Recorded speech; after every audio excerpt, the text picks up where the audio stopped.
إن الحمد لله نستعينه ونستغفره ونؤمن به ونتوكل عليه ونعوذ به من شرور أنفسنا ومن سيئات أعمالنا من يهديه الله فلا مضل له ومن يضلل فلا هادي له أشهد أن لا إله إلا الله وحده لا شريك له وأشهد أن سيدنا ومولانا محمدا عبده ورسوله اللهم صل وسلم وبارك عليه وعلى آله وأصحابه والتابعين لهم إلى يوم القيامة أما بعد فقد قال في كتابه الكريم إن الذين قالوا ربنا الله ثم استقاموا تتنزل عليهم الملائكة ألا تخافوا ولا تحزنوا وأبشروا بالجنة التي كنتم توعدون نحن أولياؤكم في الحياة الدنيا وفي الآخرة ولكم فيها ما تشتهي أنفسكم ولكم فيها ما تدعون نزلا من غفور رحيم ومن أحسن قولا ممن دعا إلى الله وعمل صالحا وقال إنني من المسلمين ولا تستوي الحسنة ولا السيئة ادفع بالتي هي أحسن فإذا الذي بينك وبينه عداوة كأنه ولي حميم وما يلقاها إلا الذين صبروا وما يلقاها إلا ذو حظ عظيم. Hadirin yang dimuliakan Allah SWT, Allah Subhanahu wa Ta'ala lah yang telah mendatangkan kita ke dunia ini. Kita dulu tidak ada, kemudian Allah datangkan kita ke dunia ini. Dan insya Allah tidak akan lama lagi Allah akan keluarkan kita dari dunia ini. Sudah menjadi keputusan Allah, siapa yang didatangkan oleh Allah ke dunia ini harus meninggalkan dunia ini satu saat, mau atau tidak mau. Orang kaya ataupun orang miskin, pejabat atau rakyat, orang buta huruf maupun orang cerdik pandai, orang sehat maupun orang sakit, orang yang mau mikir atau orang yang tidak mau mikir, orang yang cinta dunia maupun yang tidak cinta dunia, kalau sudah waktunya pasti harus meninggalkan dunia. Qul innal mauta alladzi tafirruna minhu fa innahu mulaqikum. Katakanlah sesungguhnya kematian yang kamu lari dari kematian itu akan berjumpa dengan kamu juga. Tidak ada yang bisa mengelak. Hadirin dimuliakan Allah Ta'ala, Allah lah yang telah mendatangkan kita ke dunia ini. Dan Allah sudah ambil keputusan, kita pasti akan meninggalkan dunia ini. Dan kalau kita meninggalkan dunia ini, tidak boleh membawa walaupun kerikil satu, nggak boleh dibawa. Maka dunia ini bukanlah sesuatu yang bisa dimiliki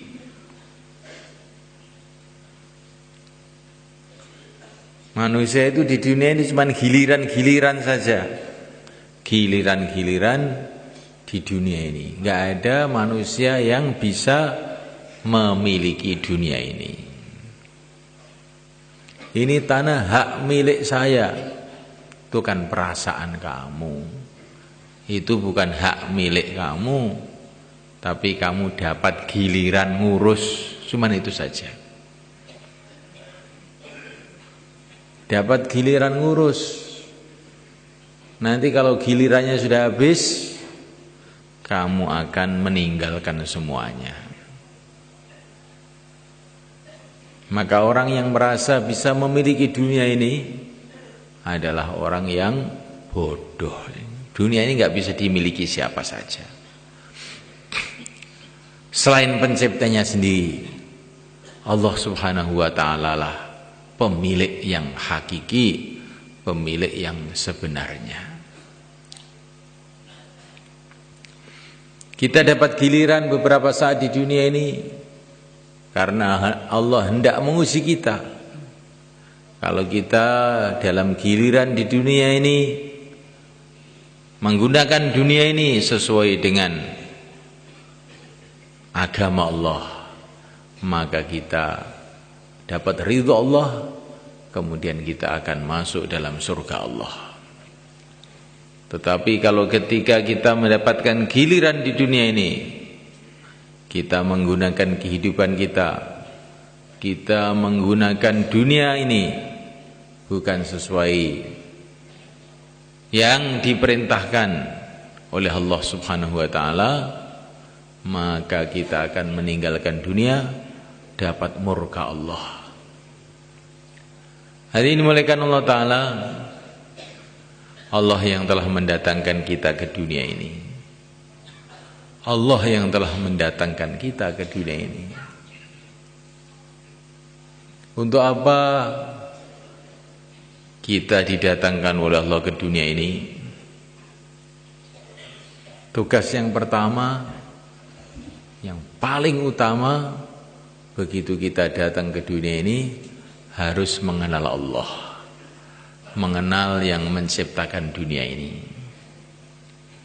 Maka sebelum kita kenal dengan apa saja, begitu kita lahir di dunia ini, maka diperintahkan oleh Nabi, diperintahkan oleh utusan Allah untuk kita ini dikenalkan kepada Allah. Maka bayi baru lahir, telinga kanan, telinga kiri dikumandangkan Allahu Akbar, Allahu Akbar, Allah Maha Agung, Allah Maha Agung. Sebelum kenal dengan ayahnya, dikenalkan dulu dengan yang menciptakan ayahnya. Sebelum kenal dengan ibunya, dikenalkan dulu dengan yang menciptakan ibunya.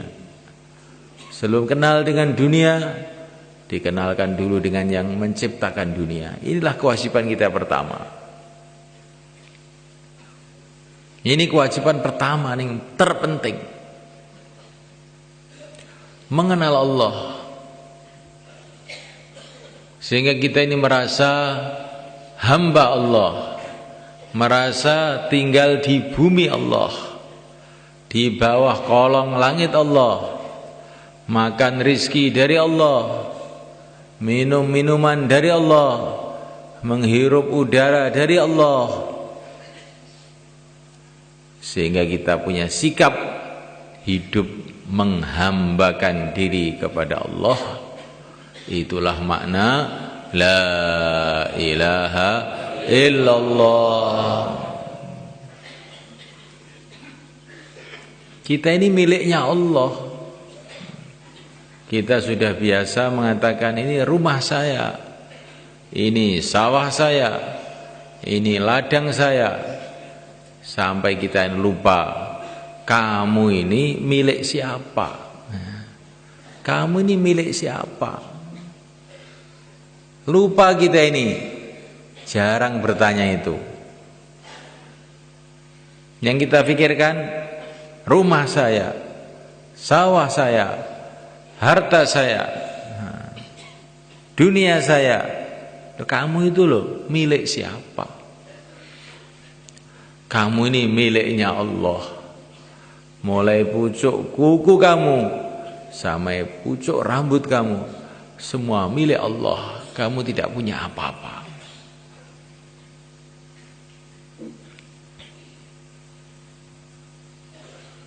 Pernah menciptakan apa kamu di alam semesta ini? Kamu tidak pernah menciptakan walau sebutir pasir. Kamu tidak pernah menciptakan walaupun setetes air. Kamu tidak pernah menciptakan walaupun selembar rambut, sepotong kuku.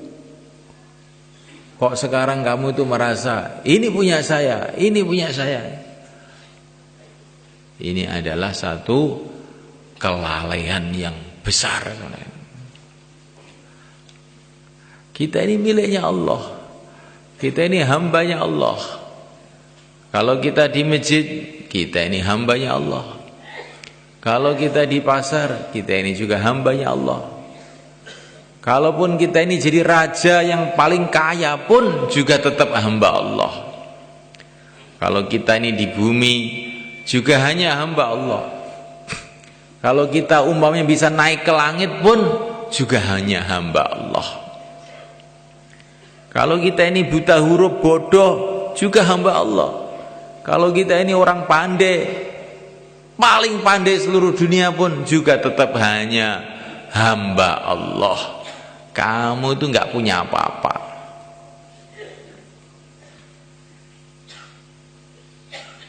Maka kalau orang itu cerdas, kalau orang itu mau berpikir, di rumah yang dipikir bagaimana menghambakan diri, bagaimana taat kepada Allah. Di sawah yang dipikir bagaimana menghambakan diri kepada Allah.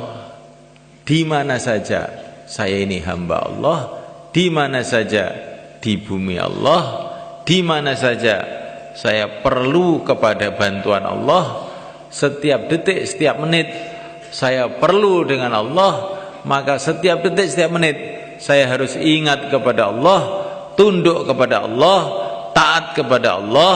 La ilaha illallah. Ini ilmu terpenting ini. Orang sekarang belajar ilmu macam-macam di sekolahan-sekolahan, di universitas-universitas. Padahal itu ilmu yang tidak begitu penting. Tapi ini ilmu itu ilmu yang paling penting ini. Kalau sampai ada orang tidak paham ilmu ini, maka dia akan celaka selama-lamanya.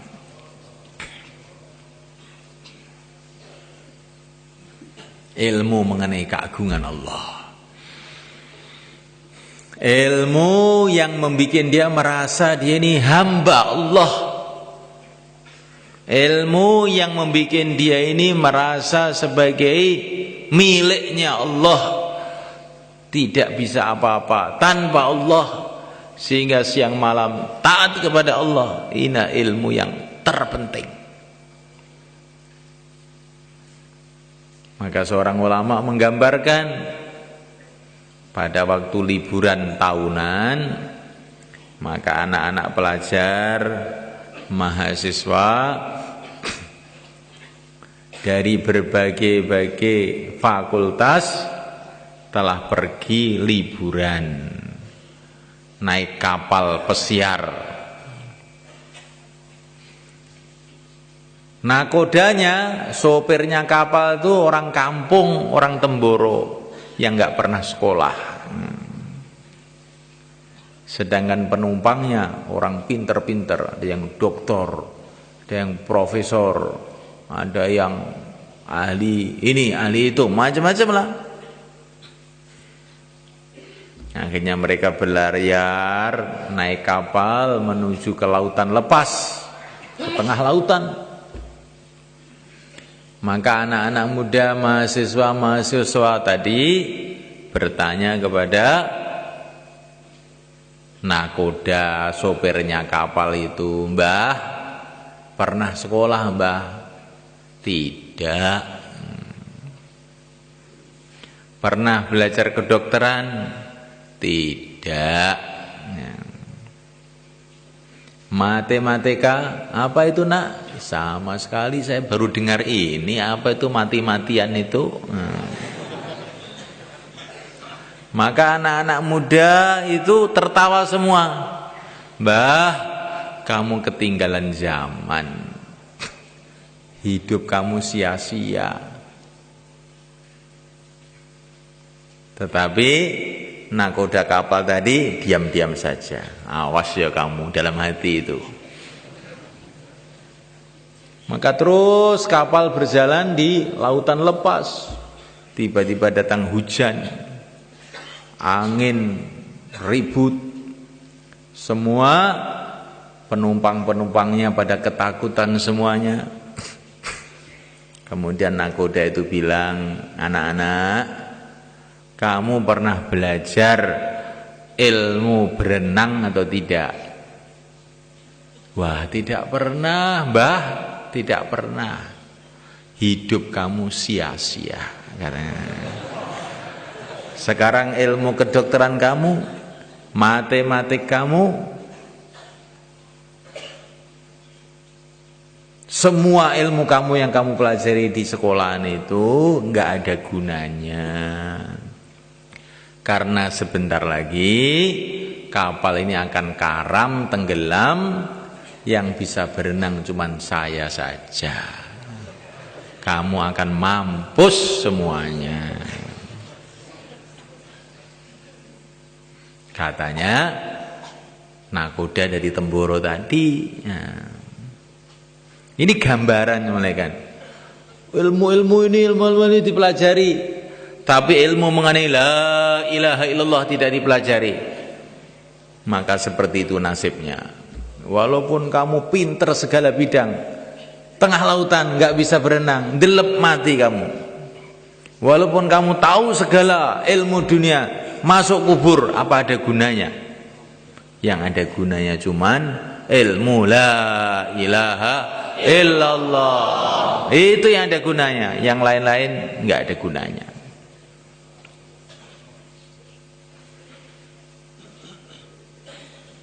Saya punya ijazah S3, S4. Iya, bagus. Tapi kamu la ilaha illallah paham apa enggak? Kalau ini enggak paham betul, enggak mantep betul, semua ilmu kamu tidak ada gunanya. Kalaupun ada gunanya, cuman beberapa saat di dunia saja. Hadirin dimulakan Allah Ta'ala, inilah yang harus dipahami oleh seluruh manusia. Kewajiban yang harus diusahakan oleh seluruh manusia mengenal Allah. Ini tidak cukup diucapkan, tidak cukup didengarkan, tapi bagaimana ini menjadi sikap hidup kita. Kita duduk sebagai hamba, berjalan sebagai hamba. Maka satu hari yang mulia Nabi Agung Muhammad SAW itu makan duduk di bawah. Maka ada seorang wanita. Wanita ini belum kenal agama.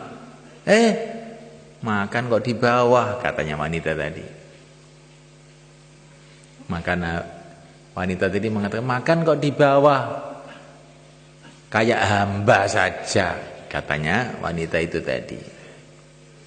Maka Nabi mengatakan kurang lebihnya, memang saya hamba, saya duduk seperti duduknya hamba, makan seperti makannya hamba.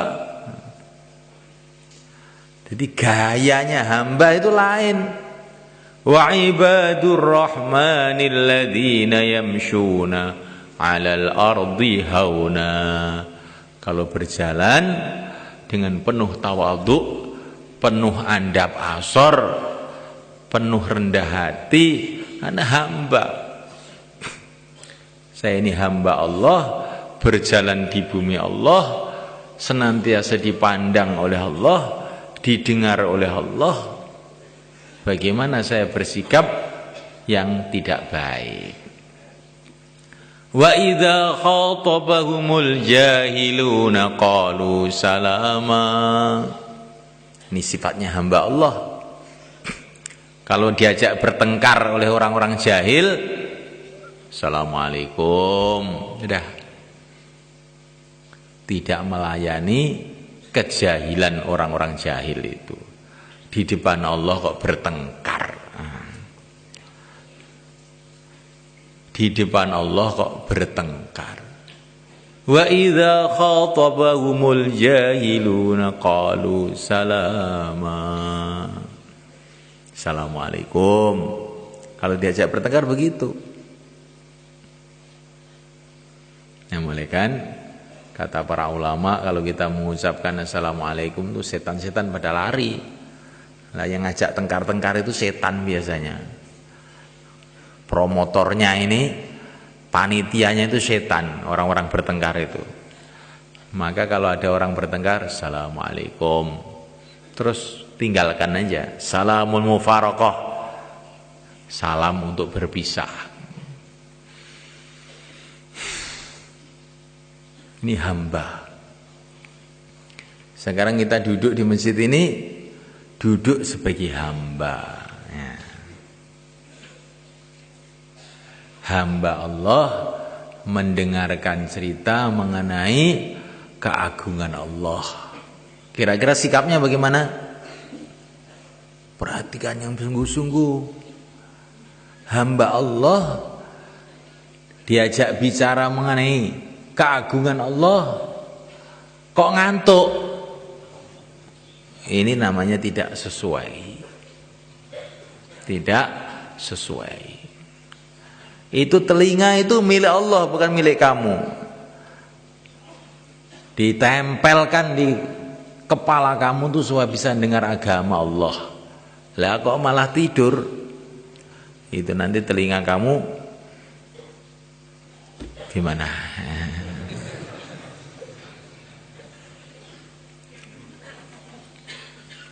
Jadi semelainkan Allah SWT duduk sebagai hamba. Kayak sholat, berdiri menundukkan kepala, ruku, sujud. Sholat itu melupakan pengejawantahan. Nah, realisasi, menampakkan bahwa kita ini betul-betul hamba. Berdiri, menunduk, ruku, sujud, merengek-rengek, berdoa. Lah yang dikehendaki bukan hanya waktu sholat saja. Kita ini merasa sebagai hamba. Di luar sholat pun kita hamba Allah. Dimanapun kita adalah hamba Allah. Maka dimanapun kita pakai adab yang telah diajarkan oleh Allah melalui utusan Allah, Nabi Agung Muhammad SAW. Nah, mulai karena Allah, kemudian kewajiban kita yang kedua adalah mengenal pimpinan kita.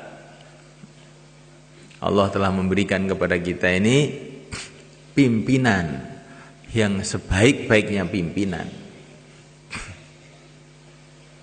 Sayyidul Anbiya wal Mursalin, pimpinan dari seluruh nabi, seluruh rasul.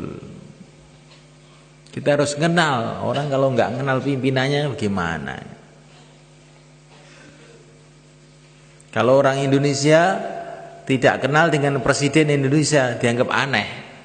Ini mesti orang dungu, mesti orang sinting. Orang Indonesia nggak tahu presiden Indonesia.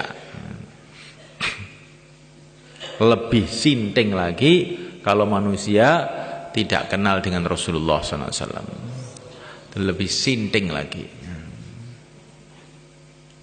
Kalau tidak kenal dengan pimpinan Indonesia, itu ya risikonya itu cuman kecil di dunia ini saja. Tapi kalau tidak kenal dengan Rasulullah sallallahu alaihi wasallam, resikonya celaka selama-lamanya. Ya harus ini. Memuliakan Allah SWT. Setelah kenal dengan pimpinannya, ikuti kehidupan dia. Ikuti arahan beliau. Ini kewajiban kita nih. Allah telah memilih untuk kita sebaik-baiknya Nabi, sebaik-baiknya Rasul, yang punya berjuta-juta keistimewaan, bukan beribu-ribu, berjuta-juta, bahkan lebih dari itu. Nabi ini punya keistimewaan yang tidak bisa kita hitung. Kita tahu keistimewaan Nabi Musa, bagaimana mukjizat-mukjizatnya Nabi Musa, sehingga Fir'aun dan seluruh pasukannya tenggelam ke laut kayak tikus. Bagaimana kita tahu mukjizat-mukjizatnya Nabi Ibrahim, sehingga api pun jadi sejuk dan menyelamatkan. Bagaimana kita tahu mukjizat-mukjizatnya Nabi Soleh, batu pun keluar unta. Kita tahu mukjizatnya Nabi Nuh, dengan doanya seluruh orang kafir seluruh dunia habis.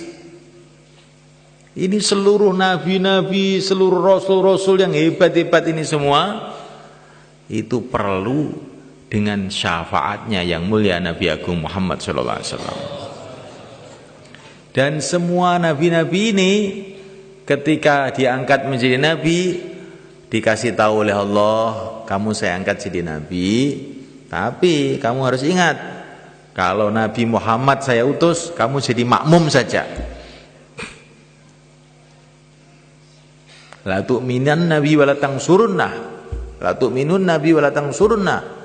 Kamu harus iman jadi pengikutnya Rasulullah SAW. Terus bagaimana keistimewaan Rasulullah itu? Sudah, ini repot dibicarakan. Ini perlu, apalagi ini bulan Rabiul Awal. Pantas seluruh orang Islam itu bergembira ria, karena ini hari bulan kelahiran yang mulia Nabi Agung Muhammad SAW. Perlu diingat-ingat ini, perlu diperingati. Dan memperingatinya macam-macam cara, tapi ya cara yang paling bagus keluar 4 bulan, insyaallah kan. Ini tanda cintanya kepada Nabi. Karena kita ini gembira dengan agama, gembira dengan kelahiran Rasulullah sallallahu alaihi wasallam. Ini adalah perintah Allah. Qul bi fadlillah wa bi rahmatihi fabidzalika falyafrahu. Kita harus gembira dengan kelahiran Nabi, karena tidak ada anugerah yang lebih besar yang Allah berikan kepada kita setelah iman melebihi diutusnya Rasulullah sallallahu alaihi wasallam untuk membimbing kita menuju ridha Allah, menuju surga Allah. Penting ini semua kan. Kita membaca selawat kepada beliau dengan penuh kecintaan. Dalam satu hadis dikatakan, orang yang lupa membaca selawat berarti lupa jalan menuju surga. Jalan menuju surga itu adalah ikut Rasulullah. Dan di antara cara mengingati Rasulullah adalah membaca selawat. Lah kalau lupa baca selawat, lupa jalan ke surga. Perasaannya mau ke surga, lupa, tahu-tahu masuk mana? Wong jalannya lupa loh. Mau ke Madiun, tahu-tahu sampai Jakarta. Mau ke surga, tahu-tahu sampai Gara-gara lupa dengan Rasulullah. Jangan sampai lupa dengan Rasulullah itu. Makanya para ulama bulan Rabiul Awal bikin peringatan Maulid Nabi. Ini bagus ini. Bagian dari perintah Allah ini. Fadzakirhum bi ayyamillah. Ingatkan mereka dengan sejarah pertolongan-pertolongan Allah. Tidak ada pertolongan Allah yang lebih besar melebihi datangnya Rasulullah sallallahu alaihi wasallam. Orang beriman tuh mendengar nama Nabi itu harus gembira begitu sama malaikat. Mendengar nama Nabi kok tidak gembira, itu sudah orang dungu, bodoh sama malaikat. Para sahabat dulu sakit keras mendengar nama Nabi, namanya tok disebut, ya Muhammad, langsung lari sembuh malaikat. Saking gembiranya mendengar nama Muhammad disebut itu. Iya ini Sayyidina Abdullah bin Umar radhiyallahu taala anhu, beliau sakit, kakinya kaku. Temannya mengatakan, sebut nama orang yang paling kamu cintai. Ya Muhammad, langsung sembuh. Ini cintanya para sahabat kepada Rasulullah SAW. Seorang sahabat dalam sakaratul maut, beliau berteriak, ya Muhammad.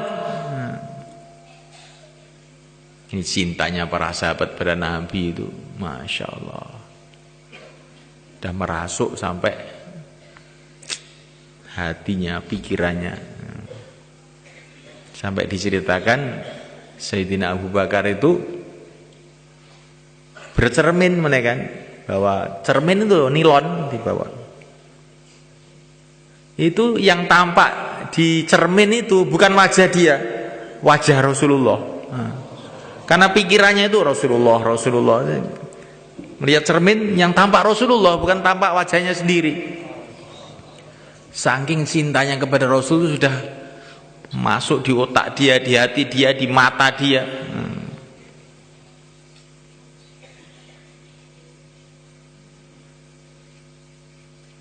Nah ini semula kan kita renungi. Karena orang itu derajatnya naik di sisi Allah. Pertama karena imannya, kedua karena amalnya. Tapi ada lagi yang ketiga ini, karena kecintaannya kepada Rasulullah. Walaupun amalannya lemah, tapi kalau cintanya kepada Rasul itu kuat, nanti derajatnya bisa melejit naik ke atas.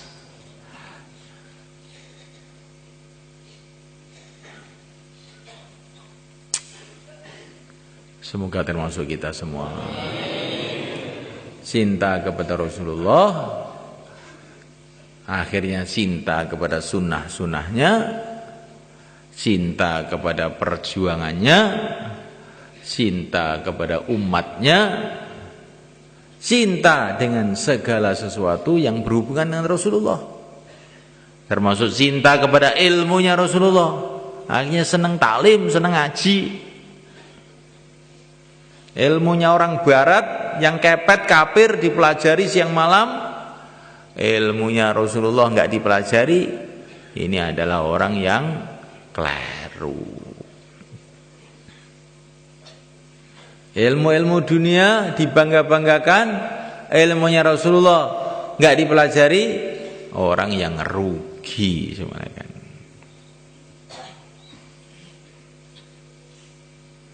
Ilmu dari sekolahan dipelajari, ilmu dari Sidratul Muntaha di atas langit ketujuh tidak dipelajari, betul-betul rugi.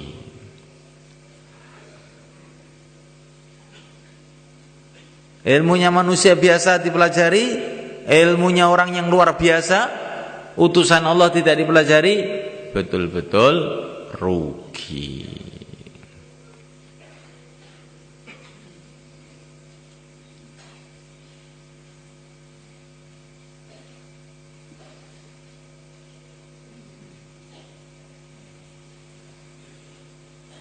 Assalamualaikum.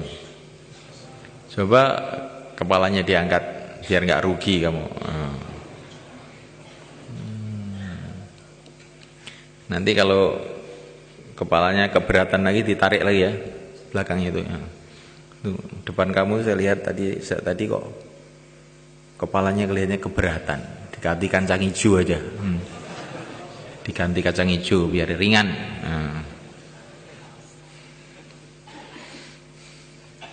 Mau diganti kacang hijau? Tidak mau. Malah diangkat.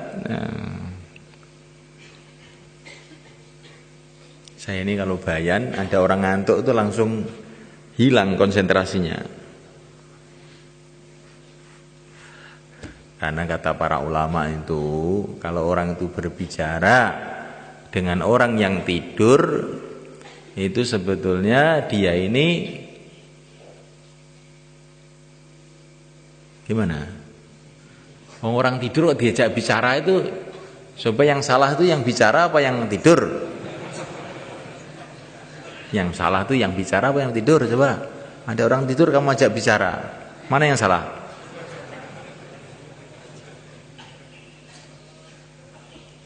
Nah, kelihatannya kok salah semua. Jadi semulaikan Allah SWT, inilah kewajiban kita yang kedua.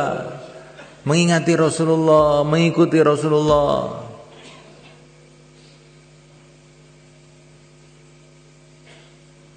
Siapa yang mau dipimpin oleh Rasulullah, beruntunglah dia dunia akhirat. Kalau tidak mau dipimpin Rasulullah, oleh Allah akan diserahkan. Ini sudah saya kasih pimpinan, sebaik-baiknya pimpinan, kok enggak mau dipimpin, maka oleh Allah akan diserahkan kepada pimpinan yang buruk, yang kejam, yang jahat, yaitu iblis, laknatullah alaih. Jadi orang itu kalau enggak mau dipimpin Rasulullah, akhirnya dipimpin iblis.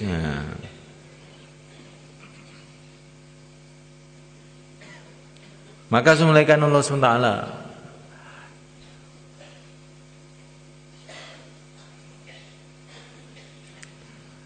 tidak ada jalan menuju ridha Allah SWT selain jalan yang ditunjukkan oleh Allah sendiri, yaitu jalan yang dibawa Rasulullah SAW.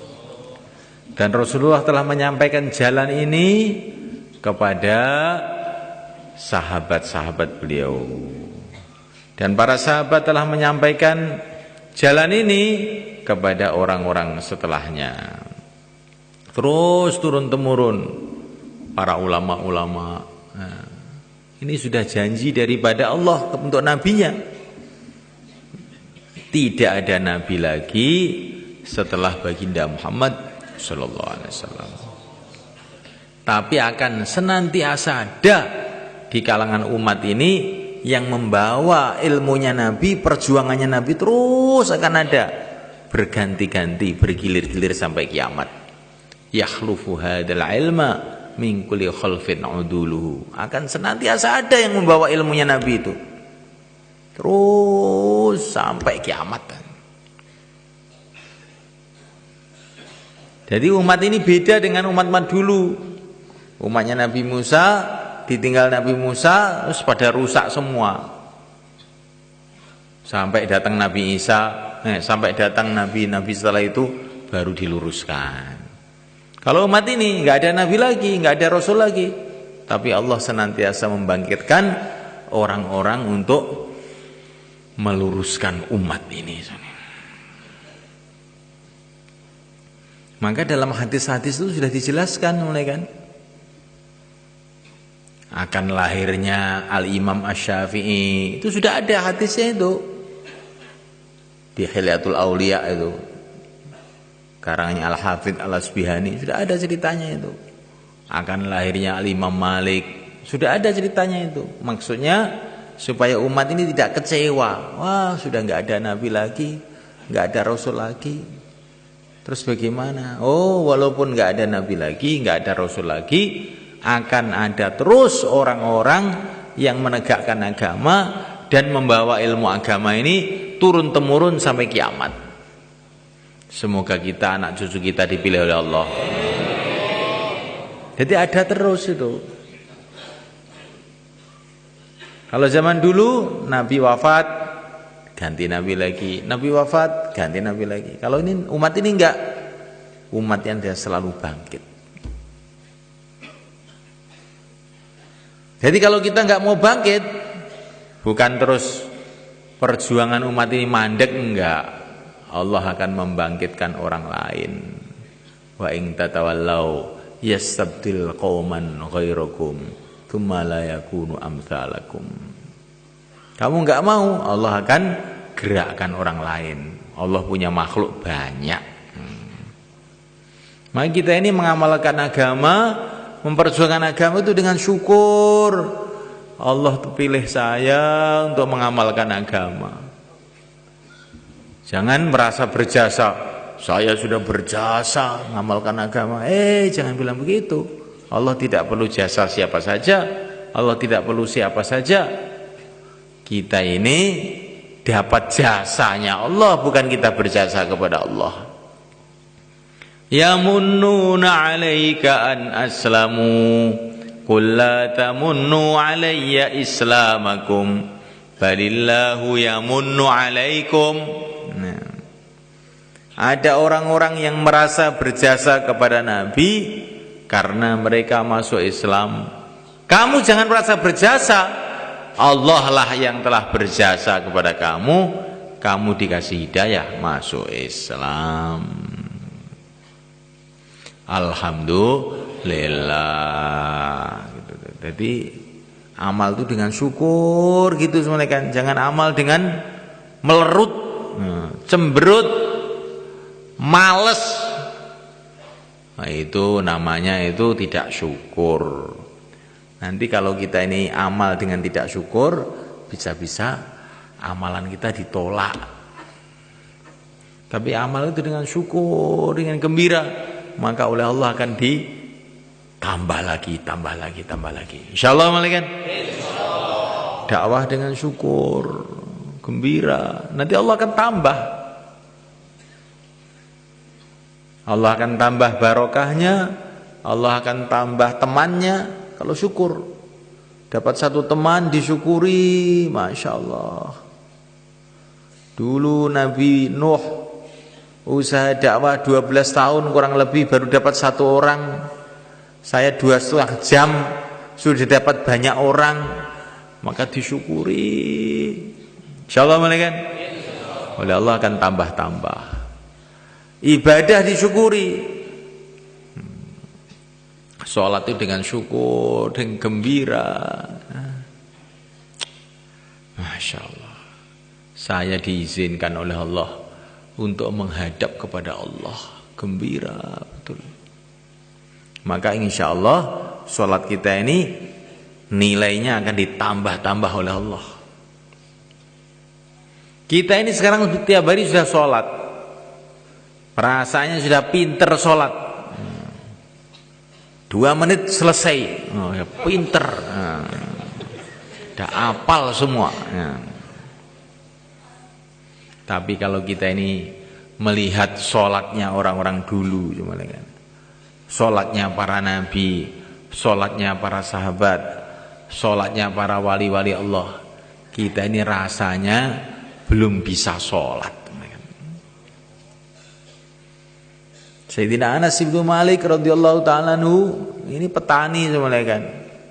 Dapat laporan dari pembantunya, sawahnya kering.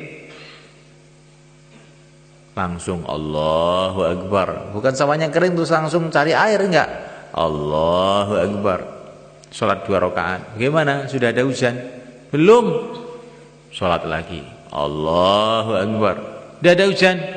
Belum. Ini ada mendung dikit. Nah. Allahu Akbar. Sudah ada hujan? Sudah. Coba kamu lihat hujannya sampai mana.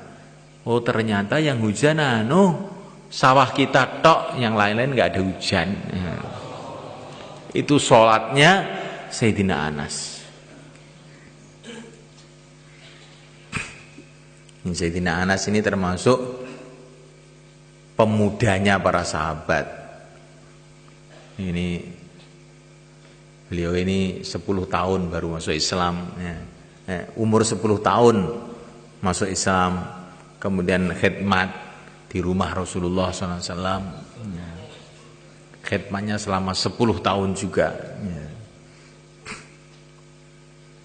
Jadi zaman Rasulullah masih hidup, Sayyidina Anas ini dianggap masih anak kecil. Tapi salatnya kayak begitu itu. Bagaimana salatnya Sayyidina Abu Bakar, salatnya Sayyidina Umar, salatnya Sayyidina Utsman? Nggak bisa di. Pokoknya kesimpulannya kita ini belum bisa sholat, ngerti gitu.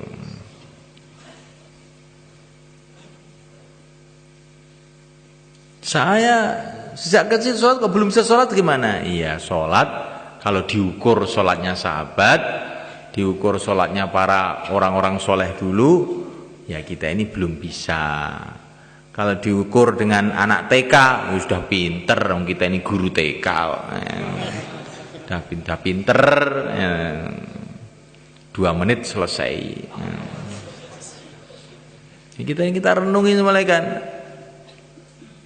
Dakwah saya itu sudah 4 bulan ya, pengalaman saya itu dakwah. Ya itu kalau diukur orang zaman sekarang yang tidur aja di rumah memang sudah pengalaman 4 bulan. Tapi kalau dihitung dengan Nabi Nuh yang 950 tahun, kelihatannya kok belum pengalaman kelihatannya. Jadi malaikat Allah Ta'ala kita ini harus pikir tuh meningkat. Jangan sudah merasa puas. Orang itu kalau sudah merasa puas, ngantuan itu tandanya puas. Iya, saya sudah tahu semua, nggak perlu dengar saya.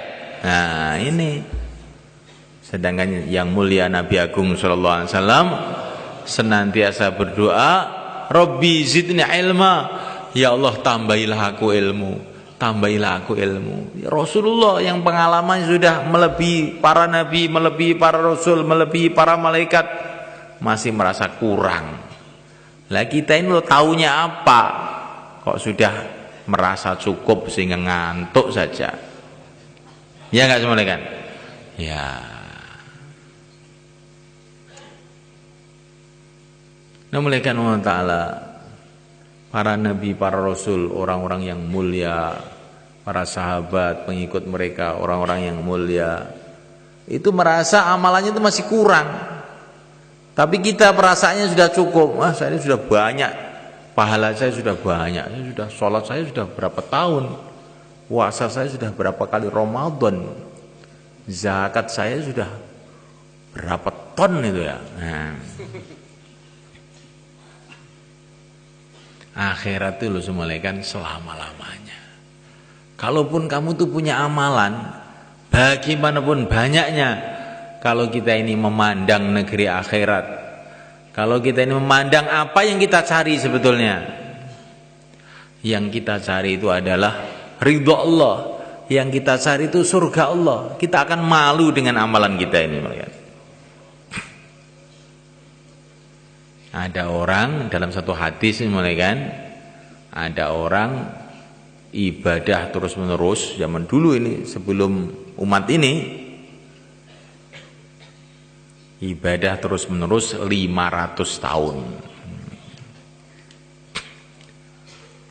Maka malaikat Jibril cerita kepada baginda Nabi, nanti orang ini sampai hari kiamat. Belum ini, tapi sudah diceritakan oleh malaikat Jibril kepada Nabi.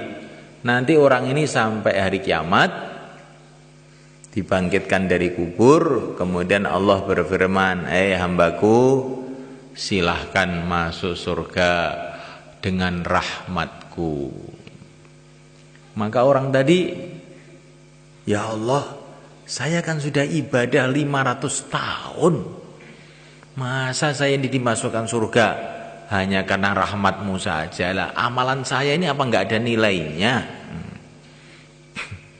Maka Allah, oh begitu, hai para malaikat, hitung itu amalannya dia.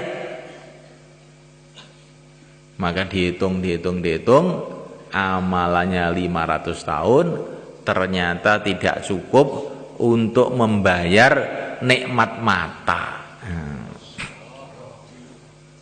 Belum telinga ini, mata tok ini belum cukup. Loh, mata itu mahal semuanya kan.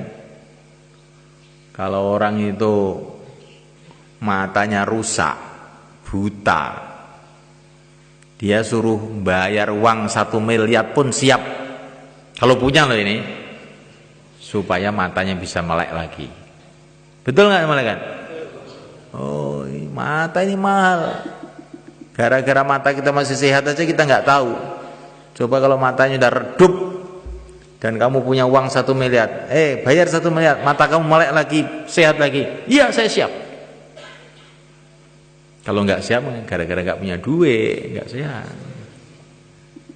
Nah itu ibadah 500 tahun, ternyata untuk membayar matanya saja nggak cukup. Maka Allah berfirman, ternyata ibadah kamu nggak cukup untuk bayar mata saja, telinga belum kamu bayar, yang lain-lain belum kamu bayar, sekarang silahkan masuk neraka. Maka dia berteriak, ya Allah, ampuni saya ya Allah, masukkan kami ke surga dengan rahmatmu. Oh ya, silahkan masuk surga dengan rahmatmu. Kamu itu sebenarnya orang baik, tapi kok ada sombongnya kamu itu. Kurang lebihnya itu begitu. Jadi kita ini walaupun amal mamanya 500 tahun pun nggak ada apa-apanya dibanding yang ingin kita beli, yaitu surga Allah. Jangan merasa sudah cukup. Oh, nggak ada apa-apanya itu. Kita ini seperti orang mau beli mobil Mercedes baru, bawa uang 5 rupiah. Pergi ke toko mobil, saya punya uang 5 rupiah mau beli mobil baru Mercedes. Tapi memang tukang tokonya tadi yang menjaga toko orang baik, oh bagus, silakan. Sebetulnya Pak, uang 5 rupiah itu untuk beli lapnya saja tidak boleh. Masa? Iya. Tapi saya ini menghargai kamu, ya sudahlah, gratis, silahkan bawa pulang mobil. Lah surga itu seperti itu semuanya kan. Lah surga itu kerikilnya aja lebih mahal dari dunia seisinya. Kalau kamu bayar 4 bulan itu apa? Ya. Kamu bayar dunia seisinya itu belum dapat kerikil 1 di surga.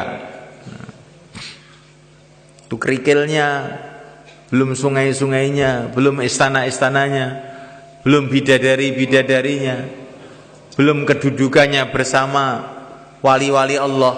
Oh, kok bisa merasa banyak itu bagaimana itu? Nah, malaikat Allah Ta'ala, kita amal itu dengan syukur, dengan gembira, dan kita merasa amal kita ini belum apa-apa dibandingkan yang kita cita-citakan. Untuk bikin jembatan itu di depan itu semuanya kan, dari sebelah timur ke sebelah barat ada jembatan itu beberapa ratus juta itu. Nah untuk bikin jembatan dari padang mahsyar menuju surga, siap berapa bayar?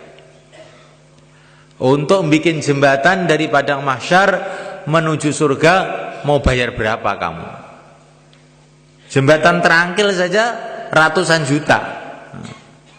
Jembatan menuju surga kok nggak mau bayar, itu bagaimana? Jadi semuanya Allah SWT, ini perbandingan ini maksudnya bukan mau membanding-bandingkan, tapi supaya kita ini ada semangat untuk meningkatkan usaha akhirat kita ini. Insyaallah malaikat.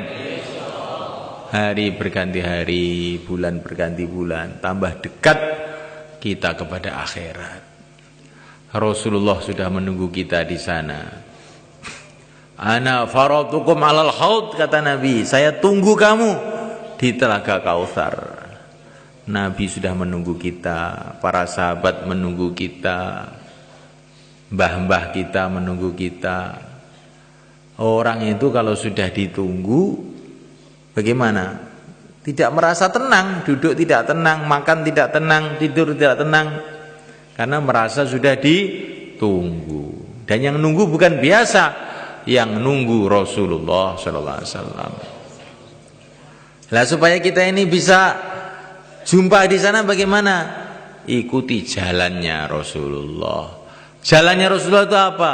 Qul hadhihi sabili ad'u ila Allah. Jalannya Rasulullah adalah kita ceburkan diri kita ini dalam perjuangan dakwah. Insyaallah malaikat.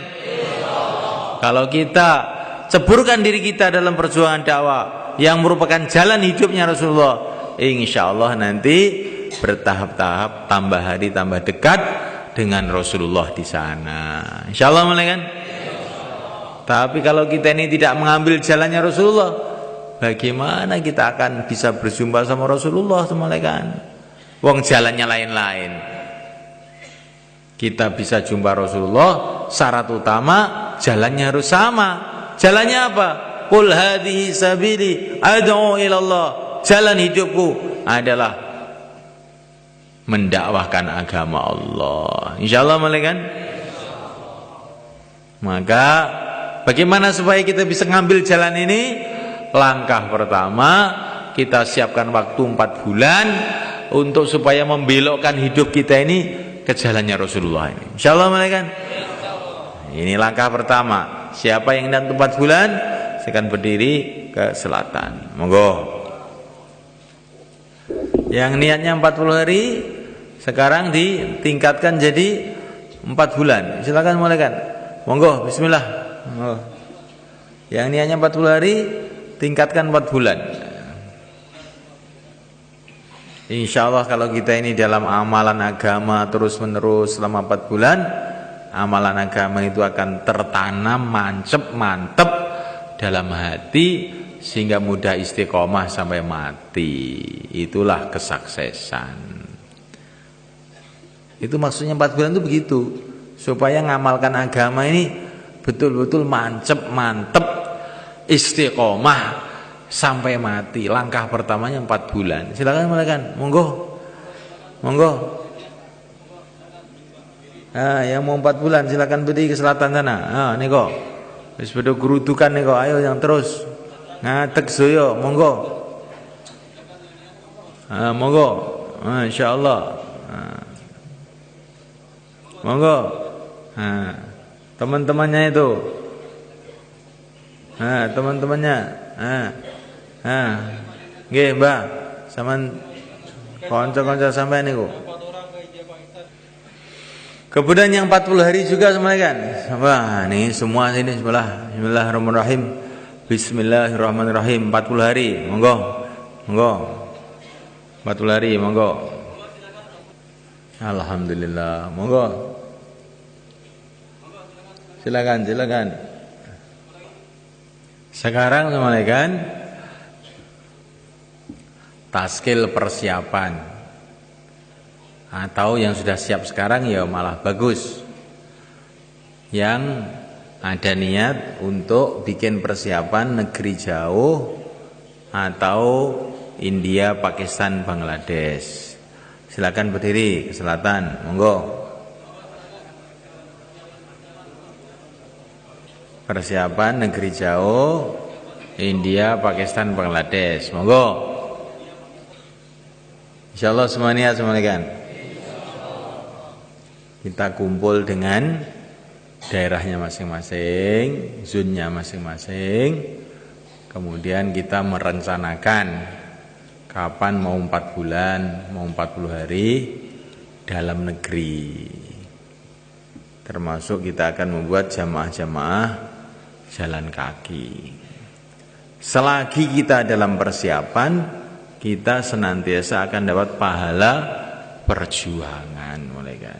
Maka buat persiapan. Jamaah Januari, Februari, Maret, April, Mei, Juni, begitu. Insyaallah malaikat. Sebelum kumpul dengan daerahnya masing-masing, sekarang 4455. Apa yang disampaikan tadi diulang-ulang coba. Nah, kamu yang ngantuk itu coba ulang-ulang itu. Itu kelihatan aja kamu, walaupun pakai kacamata kelihatan ngantuknya. Apa tadi yang kamu dengar? Diulang-ulang. Karena orang itu kalau bicara jadi mikir.